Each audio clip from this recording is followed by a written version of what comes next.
One of my favorite examples of this is from my favorite movie, The Great Escape, which is the classic World War II movie about the prisoners trying to escape from the German prison of war camp.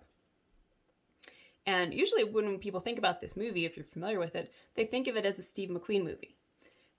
When really Steve McQueen is a subplot character for most of this story. The main through line of this story is the British prisoners trying to escape. They're planning a great big giant escape where hundreds of people are going to escape the prison. And Steve McQueen's not into that. He's not a part of that for the entire story. He's just in and out.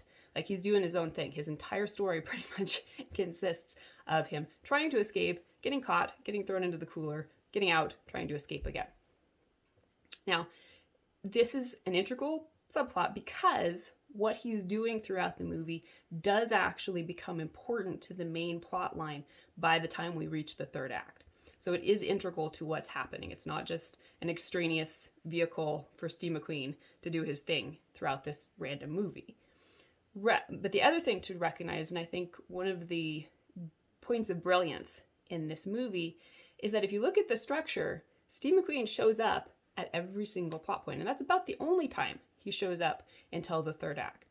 So they were able to weave this kind of random, seemingly random subplot into the overall story in a way that seemed pertinent and that kept him familiar and in front of viewers by syncing what he was doing, by syncing his subplot to the major plot points as they happen throughout the movie, until, like with any multiple plot line, they were ready to, segue him in to the main plot there in the third act.